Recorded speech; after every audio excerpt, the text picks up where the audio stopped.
Lucas capítulo 22, versículo 54 em diante. Lucas capítulo 22, 54 em diante. Lucas capítulo 22.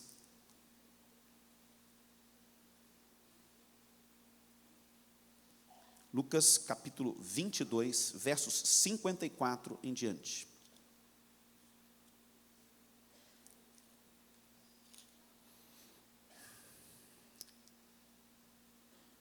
Então, prendendo, o levaram e o introduziram na casa do sumo sacerdote. Pedro seguia de longe. E quando acenderam fogo no meio do pátio, e juntos se assentaram, Pedro tomou lugar entre eles. Entrementes uma criada, vendo-o assentado perto do fogo, fitando-o, disse: este também estava com ele. Mas Pedro negava, dizendo: mulher, não conheço. Pouco depois, vendo o outro, disse: também tu és dos tais. Pedro, porém, protestava: homem, não sou. E tendo passado cerca de 1 hora, outro afirmava, dizendo: também este verdadeiramente estava com ele, porque também é galileu. Mas Pedro insistia: homem, não compreendo o que dizes. E logo estando ele ainda a falar, cantou o galo. E então, voltando-se, o Senhor fixou os olhos em Pedro, e Pedro se lembrou da palavra do Senhor, como lhe dissera: hoje 3 vezes me negarás antes de cantar o galo. E então Pedro, saindo dali, chorou amargamente. Ó Deus, mais uma vez, fala ao nosso coração. Nosso coração está aberto, está pronto para ouvir-te falar. Quebranta-nos e dirige a nossa vida, em nome de Jesus, amém. Tem gente que é 8 ou 80. Ora está bem, ora está mal. Ora faz da vida da gente um céu, ora faz da vida da gente um inferno. 8, 80. É um tipo de gente que oscila e que não consegue ter constância na vida, não consegue ter constância nas ações e não consegue ter constância nas reações. Só que tem gente também que vive na zona do meio termo. A pessoa, ela não é nem 8 nem 80, ela é 40, é mediana. Gente como os antigos diziam, me perdoe a força da expressão, gente que não fede, não cheira. Gente que não atrapalha ninguém, mas também não faz a diferença na vida de ninguém. Gente que vive na base da filosofia do deixa a vida me levar. Meus irmãos, Pedro era um homem 8 ou 80. Isso nós não podemos negar. Ele era um homem de altos e baixos. Pedro era uma pessoa que oscilava de uma forma incrível e vivia a sua vida com muita intensidade. Já desde o início da sua trajetória com Jesus, Pedro mostrou que era assim. O primeiro episódio importante na vida de Pedro foi aquela chamada de pesca maravilhosa, quando Jesus ensinava à beira-mar e a multidão comprimia de forma que ele já estava praticamente dentro da água. Jesus então olha para alguns pescadores que estavam ali, lavando as suas redes, e pede um barco emprestado, e Pedro disse assim: o Senhor pode usar o meu. E Jesus então concluiu o ensino daquele dia usando o barco de Pedro, e tendo terminado, Jesus olhou para Pedro e os demais que estavam com ele e disse assim: vamos pescar. Pedro, que parecia já ter uma resposta na ponta da língua, disse assim: mestre, existem 3 razões para não pescar hoje. E a primeira razão é que o mar não está para peixe. Nós já tentamos a noite inteira, nós não pegamos nada. A segunda razão, Senhor, para não pescar, é que ainda está de dia. E Pedro, como um pescador experiente, ele sabia que a melhor hora para pescar era de noite. E a terceira razão que Pedro apresentou é que eles já estavam lavando as redes. Eu entendo, Pedro. É sempre complicado usar algo que nós acabamos de limpar. Eu imagino que Jesus deve ter pensado isso. Talvez você faça faxina na sua casa, e qual é o sonho de toda mulher e de todo aquele que faz faxina na sua casa? É aquele dia da faxina, que todo mundo naquele dia vá dormir no hotel. Ou que pelo menos a casa passe um dia inteiro limpa. É tão complicado quando você limpa uma coisa e vem alguém suja. Poucos minutos depois, irmãos, veja, Pedro tinha acabado de lavar as redes e ele não queria usá-las. Mas o que me chama a atenção é que depois de falar tudo isso, depois de questionar o Senhor Jesus, ele diz assim: Senhor, pela tua palavra nós lançaremos as redes, porque o Senhor falou, debaixo da tua autoridade, é porque o Senhor disse, nós lançaremos as redes, nós vamos pescar. E o mesmo Pedro que deu várias razões para não ir, agora no minuto seguinte estava decidido que vai pescar. E todos sabemos o que aconteceu, uma pesca extraordinária. E aí Pedro se tornou então discípulo do Senhor Jesus. Mas essa intensidade, estas oscilações, o acompanharam pelo resto da sua caminhada. E tem um episódio na vida de Pedro, quando Jesus pergunta para os seus discípulos: quem as pessoas estão dizendo que eu sou? E um então responde assim: eu ouvi dizer que o senhor é Elias. E outro diz assim, que o senhor é João Batista. Um outro ainda diz assim: eu ouvi que o Senhor é um dos profetas. Então Jesus faz mais uma pergunta: e vocês, meus discípulos, quem diz que eu sou?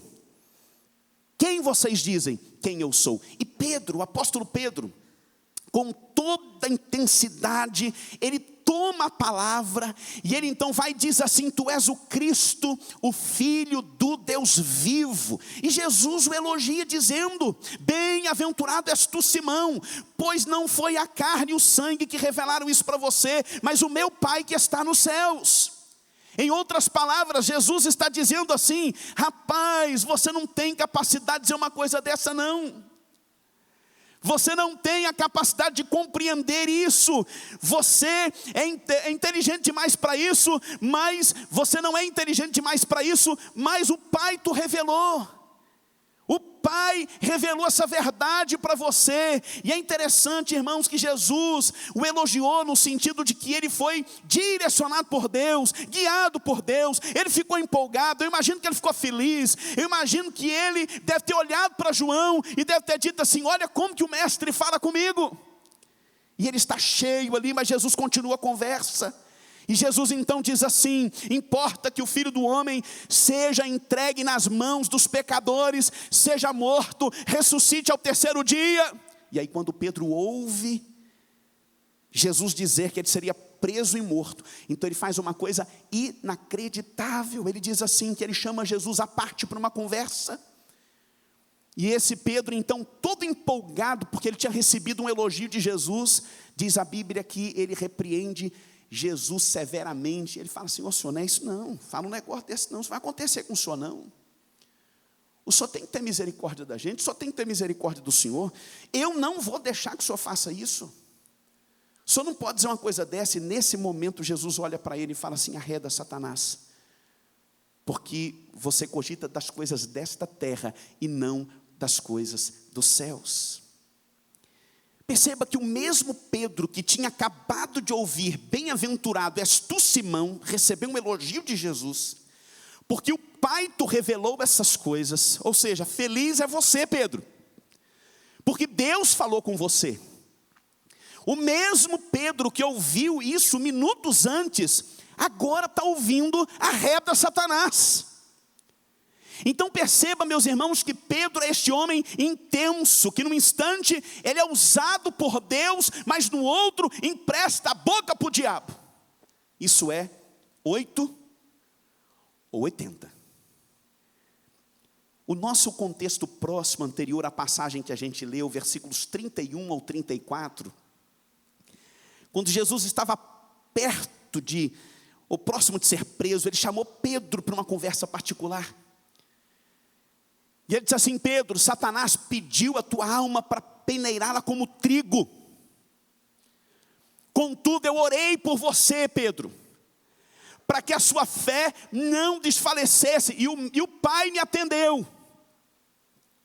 E aí eu quero abrir um parêntese aqui. Isso que Jesus fala para Pedro revela, irmãos, o que Jesus faz por nós. Porque Jesus é o nosso intercessor junto ao Pai. Mesmo diante das oscilações, Ele está sempre orando por nós, a fim de que Deus nos livre das armadilhas do diabo. Jesus disse isso para Pedro.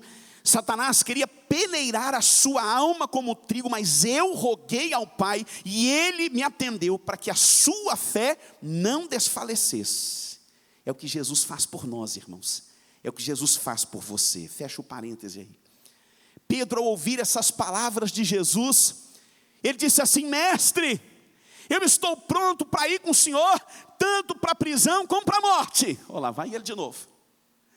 Eu estou pronto para ir com o Senhor, tanto para a prisão como para a morte. Jesus, com muita compaixão, sabendo que ele era um homem empolgado, sabendo que ele era um homem impulsivo, mas ao mesmo tempo frágil, inconstante demais, ele disse para Pedro: ah, meu querido, eu te digo que hoje mesmo, antes que o galo cante, você me negará 3 vezes que me conhece.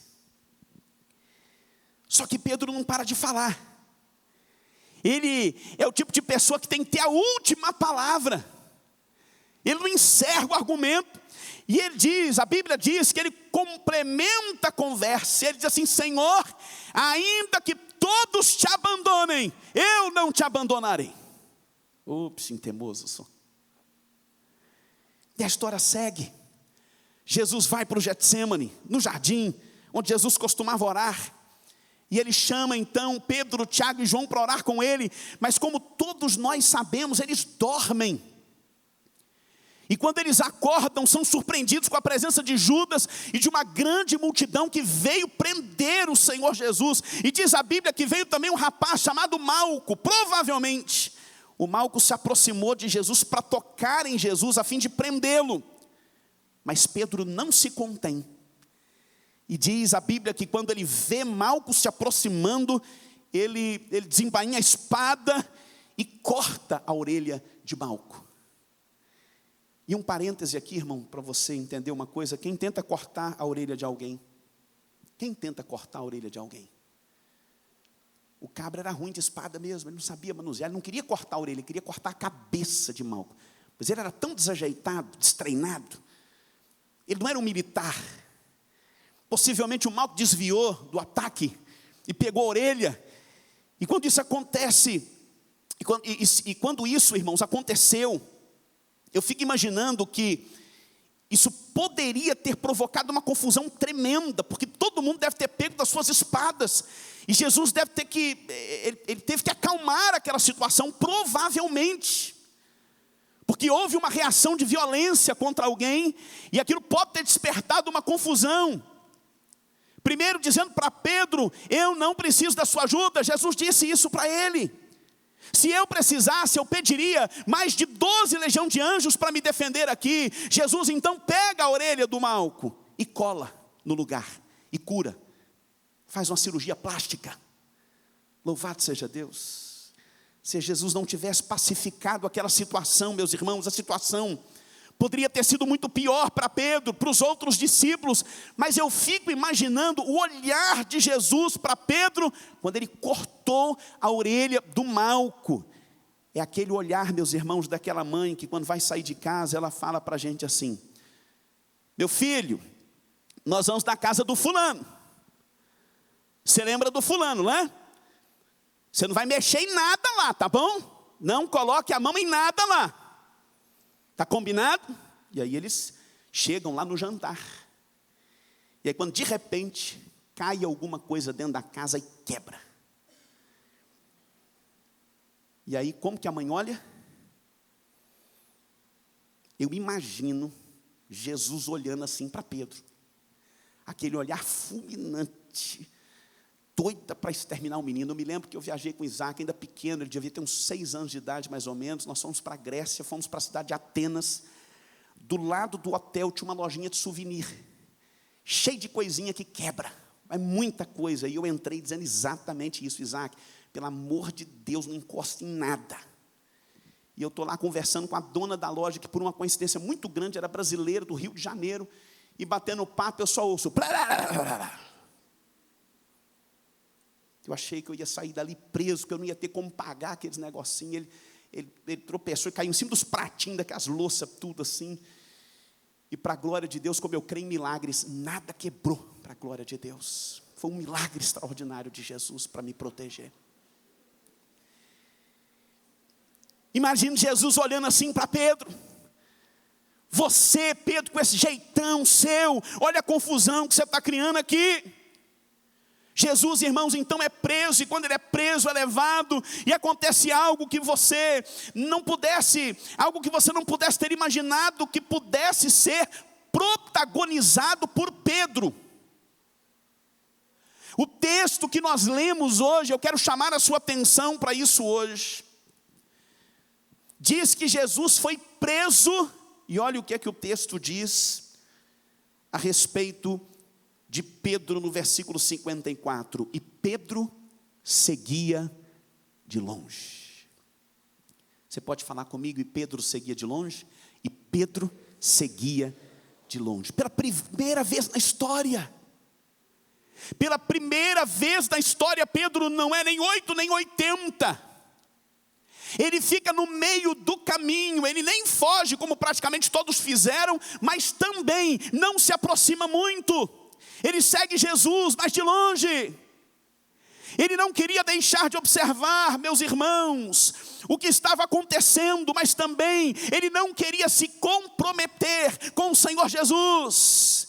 Mas também não queria assumir um compromisso, uma aliança com Jesus. Ele ficou tão longe de Jesus, para que ninguém falasse que ele abandonou o Senhor, mas também não ficou muito perto, para que ele não tivesse que assumir responsabilidades. Pedro decidiu naquela hora ficar numa zona de conforto. Ele seguia Jesus de longe, ele seguia Jesus à distância.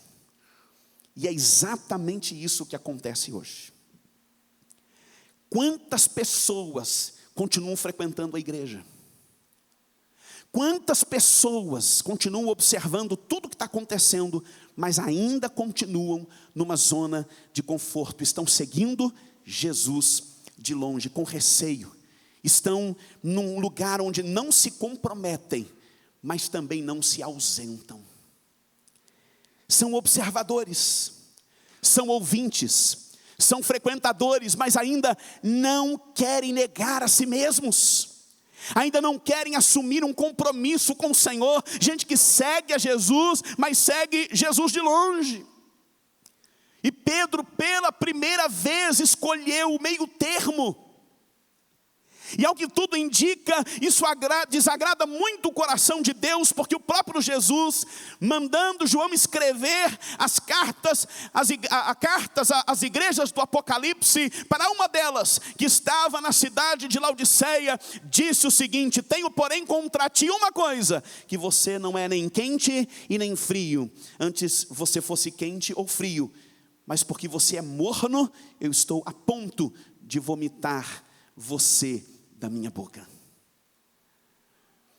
Essa é a sensação que Deus tem quando nós seguimos Jesus de longe. E nesse lugar, nós não somos nem uma coisa, nem outra. Nem sou daqueles que foram embora, e nem sou daqueles que se envolvem muito. E por isso eu quero pensar então com você sobre esse tema, seguindo Jesus de longe. Só que existem pelo menos três problemas quando nós seguimos Jesus de longe. E o primeiro problema que existe quando nós seguimos Jesus de longe é que quem segue Jesus de longe não se importa com os lugares que frequenta. O versículo 55 diz assim: quando acenderam um fogo no meio do pátio e se assentaram juntos, Pedro tomou lugar entre eles. Pedro procurou um lugar, meus irmãos, para se aquecer do frio. E quando viu que os guardas acenderam uma fogueira, ele não se incomodou com o fato de que as pessoas que estavam em torno daquela fogueira eram as pessoas que queriam o mal do Senhor Jesus. Eles estavam torcendo para que o Senhor Jesus fosse preso, humilhado, crucificado, e Pedro está ali com eles. Ele não queria perder o Senhor Jesus de vista, mas também não se importava com a companhia de pessoas que não amavam e não honravam o Senhor Jesus. E é isso que acontece com as pessoas que seguem Jesus de longe.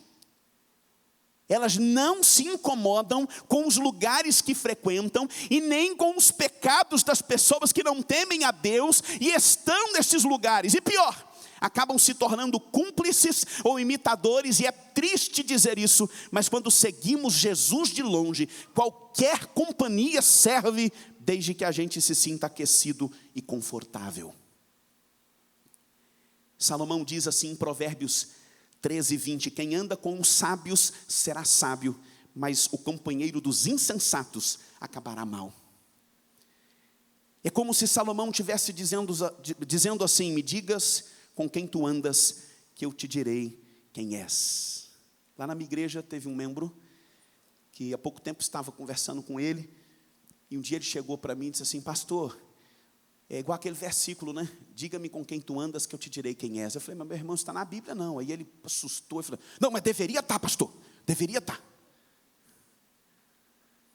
Quem segue Jesus de longe não se importa com os lugares que frequenta, nem com as companhias que tem, está tudo bem. Mas quero te lembrar que amigo bom, companhia boa, meu irmão, é aquela que te leva para mais perto do maior amigo de todos, que é o Senhor Jesus. Essa é a melhor companhia. Se teus amigos não são pessoas que te levam para a presença do Senhor Jesus, que não desafiam você a se tornar uma pessoa mais parecida com Jesus, você está frequentando os lugares errados e andando com as pessoas erradas, você está seguindo o Senhor Jesus de longe. Mas tem um segundo problema. Quem segue Jesus de longe demonstra que não conhece de verdade. E o versículo 56 e o versículo 57, o texto diz assim: entre mentes uma criada, vendo-o assentado perto do fogo, fitando-o, disse, esse também estava com ele. Mas Pedro negava, dizendo: mulher, não conheço. Mulher, não conheço.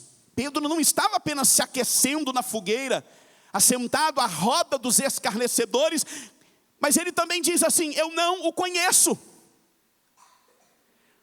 Nós precisamos entender essa resposta de Pedro no seu contexto. Pedro era um judeu que, assim como tantos outros, meus irmãos, aguardavam a chegada do Messias, o Filho de Deus, que viria para inaugurar o reino de Deus no mundo. Só que a expectativa de todo judeu e a expectativa de Pedro é que esse Filho de Deus viria com poder, é que esse Filho de Deus viria com autoridade, não só para curar enfermos, não apenas para andar sobre as águas, não só para multiplicar pães e peixes, não só para ressuscitar os mortos, para expulsar demônios, mas Pedro e os discípulos esperavam o Messias que viesse com poder e com autoridade para estabelecer um governo político a partir de Israel.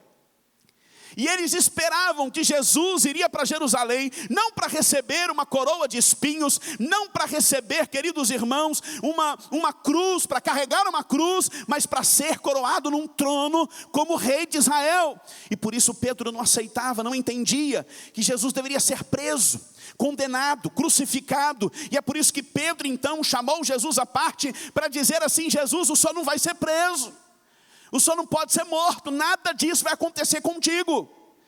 E Pedro então não conhecia quem era Jesus de verdade ainda, porque ele aguardava o Messias, queria derrotar o Império Romano, que se assentaria no trono de Israel, não um Messias que se entregasse para morrer de forma mais vergonhosa na época, a morte de cruz.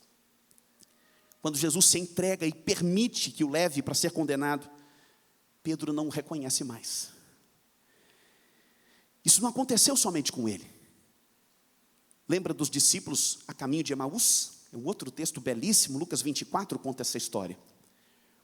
E os discípulos estão voltando de Jerusalém para o vilarejo de Emaús, e voltando, no meio do caminho eles conversam, e diz o texto bíblico que enquanto conversam eles dizem: nós esperávamos que Jesus fosse aquele que haveria de redimir a Israel, mas depois de tudo o que aconteceu, não sabemos mais quem ele é. É muito provável que quando Pedro respondeu aquelas pessoas dizendo: eu não o conheço, ele estava confuso a respeito de Jesus. É muito provável. E essa é uma metáfora do que acontece conosco, meus irmãos. Quando nós seguimos Jesus de longe, deixa eu dizer uma coisa para você, nós ficamos confusos a respeito de quem ele é. Principalmente nos momentos quando tudo se complica na nossa vida. Quando seguimos Jesus de longe, os dias difíceis vêm, e saiba que eles virão.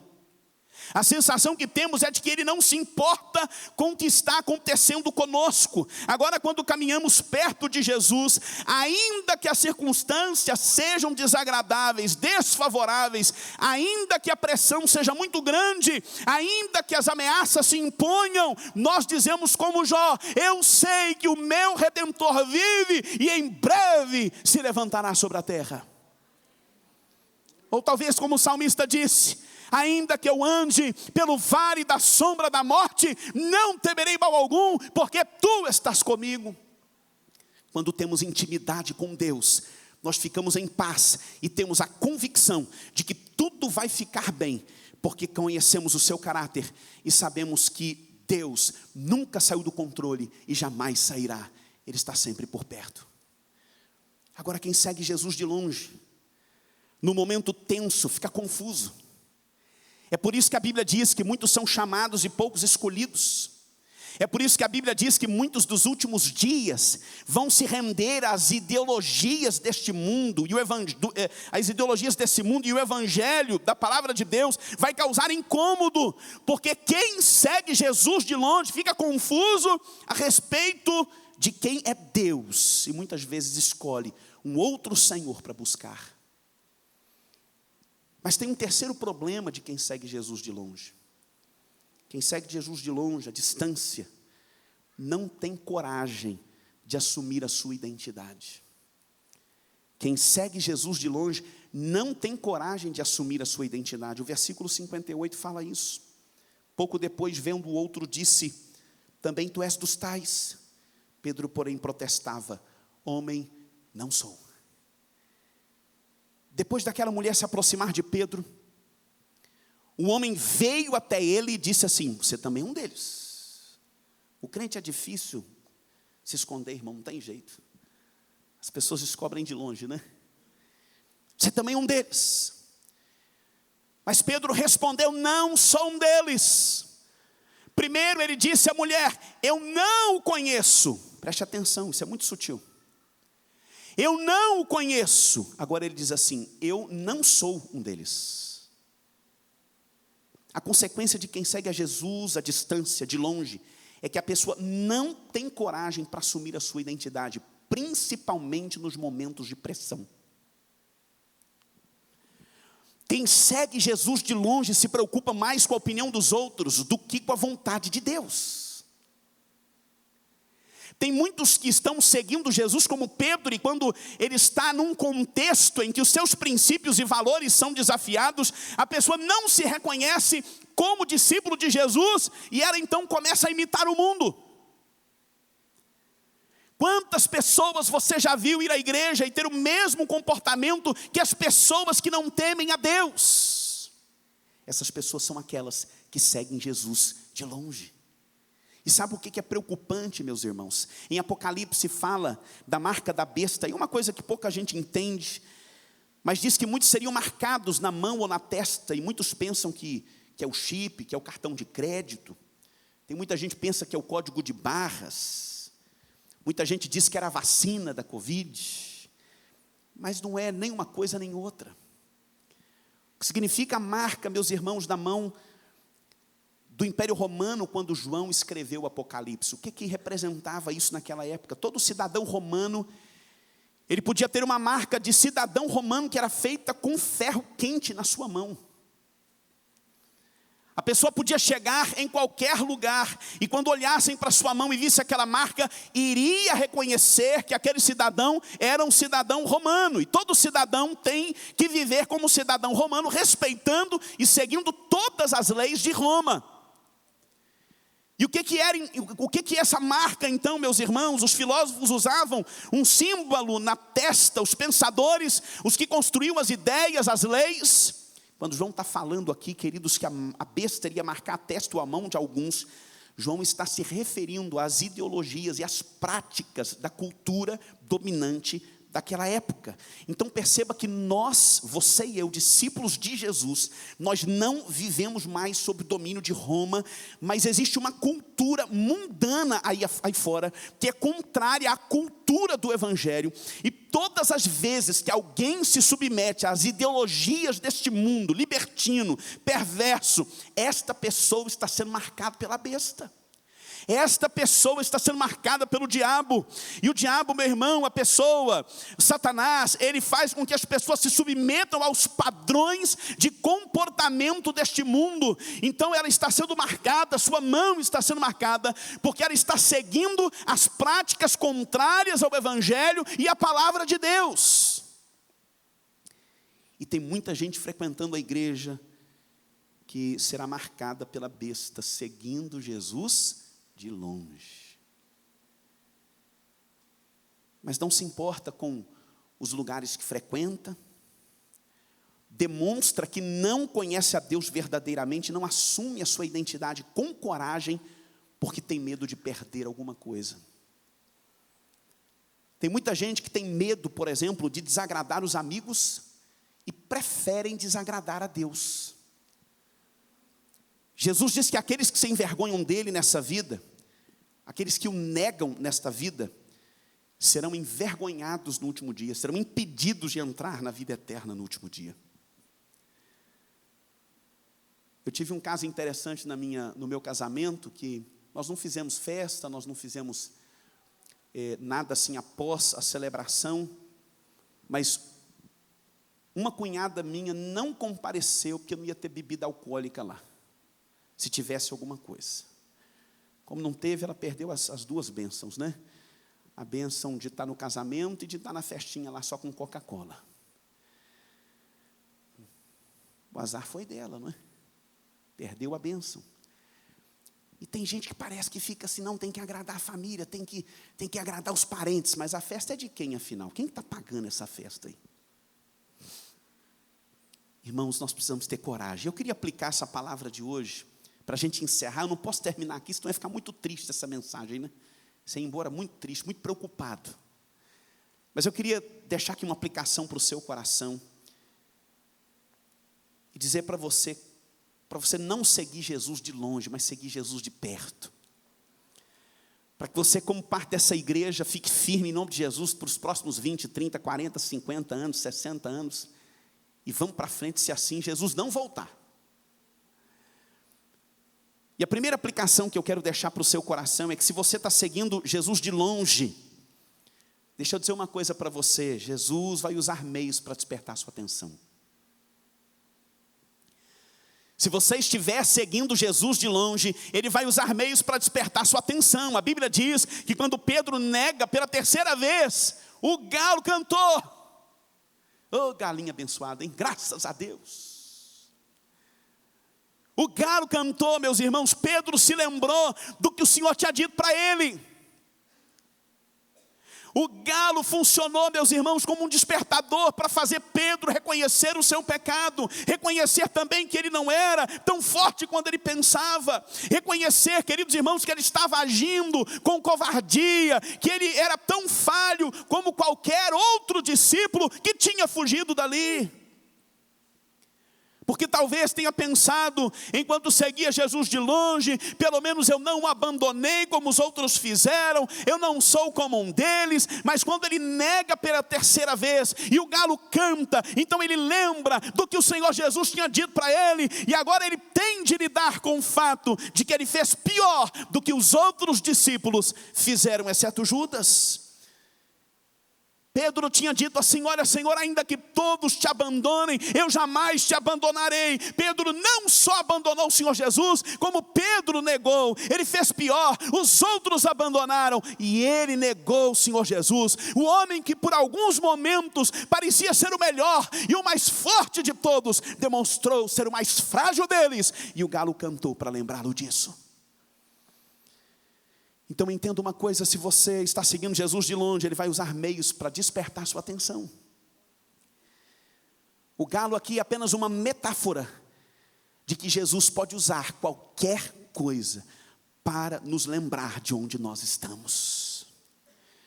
O galo tem cantado na vida de diversas maneiras, na sua vida de diversas maneiras. Deus tem sinalizado para você várias vezes que muitas vezes você pode estar num lugar de risco.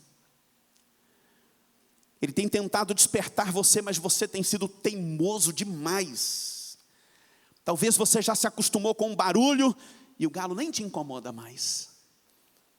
E quem mora perto de onde tem um galo cantando de manhã já deve ter até se acostumado, né?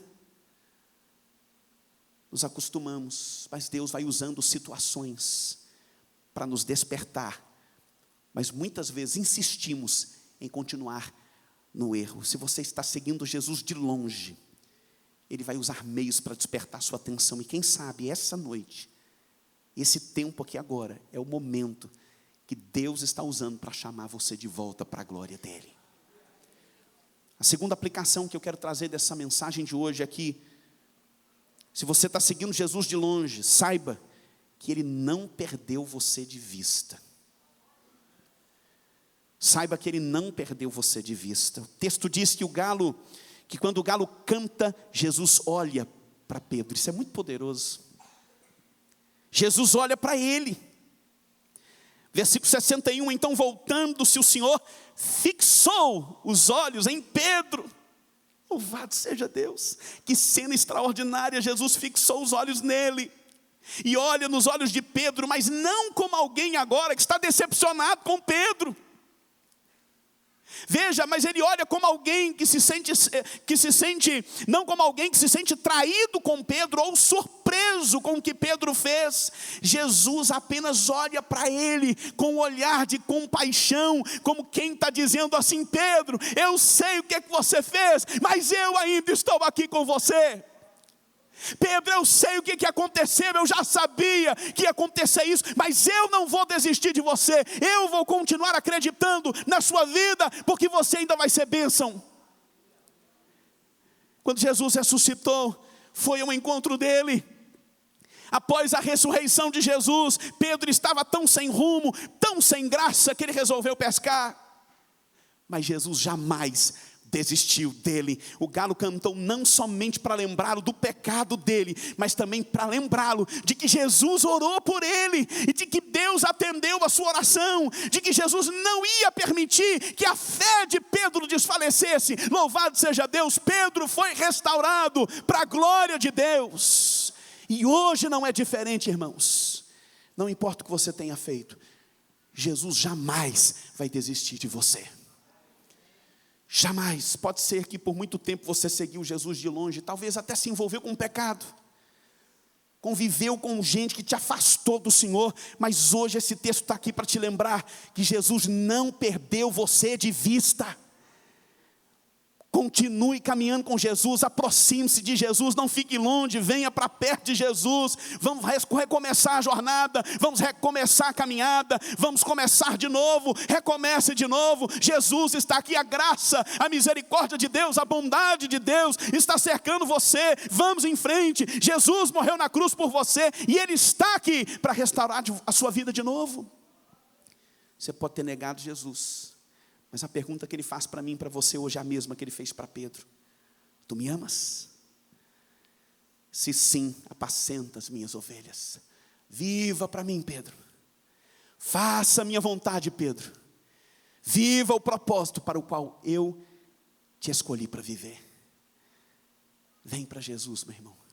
Volte para Jesus. E a terceira e última aplicação que eu quero deixar desse texto para o nosso coração é que se você está seguindo Jesus de longe, arrependa-se. Aproxime-se do Senhor novamente. O arrependimento de Pedro foi demonstrado pelo seu choro amargo, diz o verso 62. Chorou amargamente. Não como alguém que sente remorso. Ele chorou amargamente como alguém que está experimentando toda a tristeza que o pecado pode causar no coração da gente. Marcos, retratando essa cena, ele diz assim: caindo em si, desatou a chorar. Pedro não apenas chorou, mas ele caiu em si, a mesma expressão usada na parábola do filho pródigo. Quando ele decide voltar para a casa do pai, o texto diz assim: caindo em si, disse: quantos trabalhadores do meu pai comem pão com fartura, e eu estou aqui morrendo de fome, e eu vou voltar para o meu pai, e vou dizer para ele: pai, eu pequei contra Deus e pequei contra o Senhor. Meus irmãos, o arrependimento verdadeiro não leva-nos ao choro somente. O arrependimento verdadeiro faz com que nós mudemos de atitude, faz com que nós venhamos corrigir as nossas rotas, faz a gente voltar para a casa do Pai, faz a gente voltar atrás. Portanto, eu te digo, se você está seguindo Jesus de longe, arrependa-se e aproxima-se dele novamente. Nós vamos orar, encerrando esse tempo. Nós vamos orar talvez por aqueles que nem estão aqui hoje. Alguns que por motivos justos e justificáveis, outros porque se distanciaram do Pai ou seguem de longe. Mas Jesus quer reconciliá-los, Jesus quer usar você. Se você ama Jesus e você está seguindo Jesus de longe, eu quero desafiá-lo, aproxime-se do Senhor Jesus. Muitos estão desgarrados e precisam da sua palavra, seja um instrumento de Deus. Muitos talvez se converterão só depois de você falar. Se você falar, Deus vai usar você. Algumas pessoas, Deus reservou, irmãos, para nós alcançarmos para Ele. Não vai ser o pastor, não vai ser o presbítero, vai ser você que vai ser instrumento de bênção para a salvação de outras pessoas. E sua restauração não tem a ver só com o inferno, de você se livrando do inferno. Sua restauração tem a ver com você ser usado por Deus para livrar outras pessoas do inferno. Pedro foi um poderoso instrumento nas mãos de Deus, que pode ser motivo para uma outra mensagem. Um homem que era 8 ou 80, que se tornou um homem poderoso no ministério da palavra de Deus. Só numa pregação 3.000 se converteram, pastor. Que bênção, hein? Que você possa se aproximar de Jesus. Amém? Fica de pé. Nós vamos orar encerrando. Coloque sua vida diante de Deus.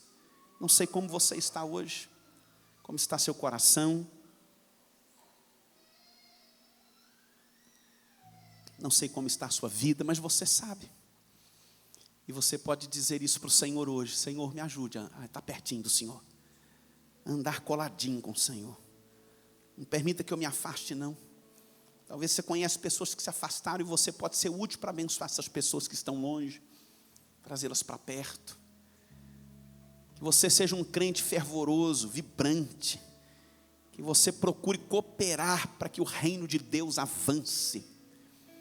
Que você não seja apenas mais um membro aqui da igreja do Jequitibá, mas que você seja alguém que vai contribuir, que vai ser bênção, que vai ajudar a liderança da igreja, para que essa igreja avance, para que o evangelho avance, para que o evangelho continue sendo proclamado nessa cidade, para que outras igrejas sejam plantadas, para que o ministério avance. Que você não seja uma pedra de tropeço, mas que você seja bênção para a glória de Deus. Senhor, nós te agradecemos por esse tempo, te agradecemos por essa palavra, e nós te pedimos, ó Deus, não permita que nós venhamos seguir Jesus de longe. Não permita, Senhor, que tenhamos a mesma postura de Pedro naquele momento da sua vida. Ó Deus, essa passagem tem muito a nos ensinar. Nós queremos seguir Jesus de pertinho, custe o que custar, a que preço for. Nós queremos pagar o preço de viver uma vida comprometida com o Evangelho de Jesus. Senhor, tem misericórdia de nós, que o Senhor fortaleça a nossa fé, que o Senhor nos ajude, ó Deus, independente das circunstâncias, das lutas, das dificuldades, pertinho do Senhor Jesus, nós saberemos sempre que temos um Deus que caminha conosco, que temos um Deus que nos abençoa, que temos um Deus que intervém, que temos um Deus que nos socorre, que temos um Deus que é fortaleza, que temos um Deus que nos protege. Ó Deus, bendito seja o teu nome, reacende a chama da fé no nosso coração. Assim como o Senhor fez com Tomé, ó Deus, investir na vida dele também no momento de incredulidade. Quem sabe irmãos e irmãs aqui estão tão frios e indiferentes, que o Senhor possa fazer algo novo, que o Senhor possa despertar o nosso coração, para continuarmos firmes ao lado do Senhor Jesus. Em nome de Jesus é o que nós desejamos, é o que nós pedimos nesta noite, para a glória do teu nome, em nome de Jesus, amém e amém. Louvado seja Deus, louvado seja Deus.